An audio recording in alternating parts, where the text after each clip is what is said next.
My stepdaughter mocked my janitor job and called my salary embarrassing at a family gathering, bragged her real dad made real money and moved out to live with him. 3 months later, she called begging to come back because he did not want her anymore.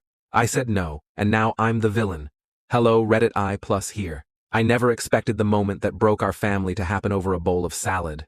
It was a quiet Sunday dinner, the kind we rarely managed to schedule anymore. My wife had invited her parents, a few cousins, and her daughter from her first marriage. I had spent the whole afternoon cleaning the kitchen, setting the table, trying to make the evening feel warm and normal. I came to that dinner straight from work. My uniform still smelled faintly of bleach and floor polish. I had showered, changed my shirt, but the job never really leaves you. 20 years as a school janitor does that. The work is honest, steady, invisible. It pays the mortgage, keeps the lights on, buys groceries and school supplies. It never made me rich, but it made me reliable. That used to be enough. Halfway through dinner, someone asked how work was going. Before I could answer, my stepdaughter laughed, not a gentle laugh, a sharp one. "Oh, come on," she said, twirling her fork. "How exciting can mopping floors be? I still can't believe my mom married a janitor." The table went quiet. I felt heat creep up my neck, but I stayed calm. I said something simple about being grateful to have steady work. She rolled her eyes. "My real dad makes real money," she said loudly, making sure everyone heard. "He owns a construction company, new truck every year, not embarrassing like this." Then she looked straight at me. "No offense, but your salary is kind of a joke." No one stopped her. Not her grandparents, not her cousins, not even my wife at first. I smiled. The kind of smile you learn when you have been humbled by life enough times to survive it. I told myself she was young, confused, chasing an image of success she saw online. Then she stood up. "I'm moving in with my dad," she announced. "At least he can show me what a successful life looks like." She packed her things that week. No goodbye to me. No thank you for the years I helped raise her.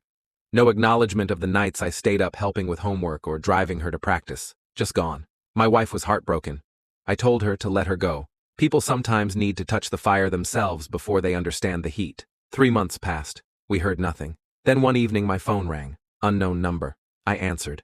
Her voice was shaking. "Can I come home?" I was silent. She rushed her words, like she was afraid I would hang up. "Dad doesn't want me anymore. He said I'm too expensive, too emotional, too distracting.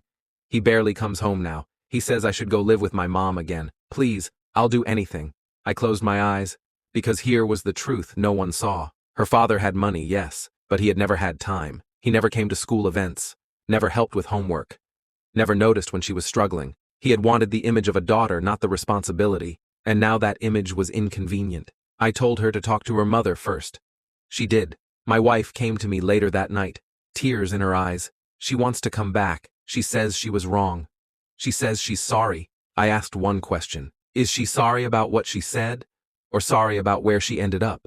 My wife didn't answer. The next day, my stepdaughter called again. This time she cried. She apologized for mocking me, for calling my job embarrassing, for acting superior.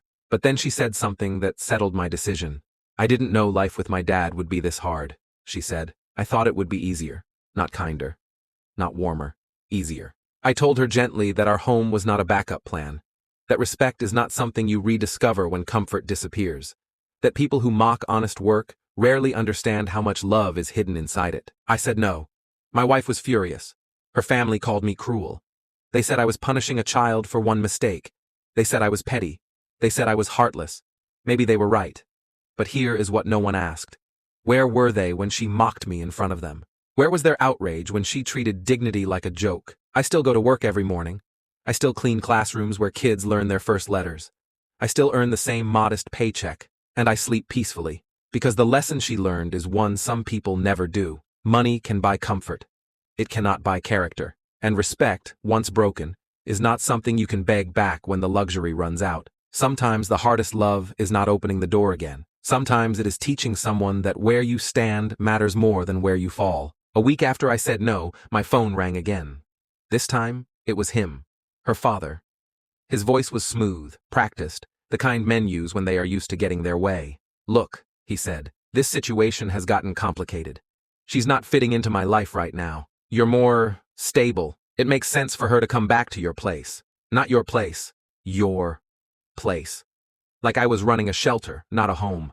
I told him calmly that stability is not something you borrow when things get uncomfortable. He sighed, annoyed. "You're taking this too personally." She's just a kid. She repeated what I told her. That janitor job, that salary.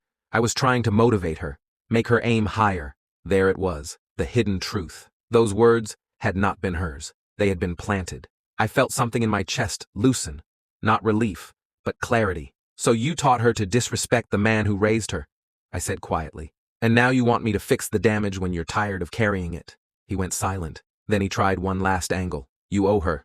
You married into this family. I laughed once. I didn't marry into humiliation, I said. I married into responsibility, and you just walked away from yours. He hung up. That night, my stepdaughter called again. Angry now, not crying. You know it was my dad who told me to say those things, she said. He said if I talked like that, I'd sound strong, successful. He said you were holding us back. I believed her. But belief does not erase consequences. I know, I told her. And that's exactly why you need to stay with him. She went quiet. For the first time in your life, I continued, you need to see what kind of man teaches his child to step on others to feel tall. She said nothing. We ended the call without shouting, without blame, just truth. Months later, I heard she moved into a small apartment near her college, working part-time, learning slowly what dignity costs. My wife still says I was too harsh. Maybe, but I also know this.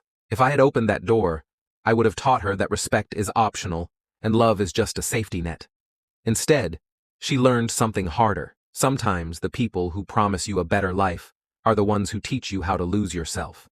And sometimes, the janitor turns out to be the only one who ever tried to keep you clean on the inside.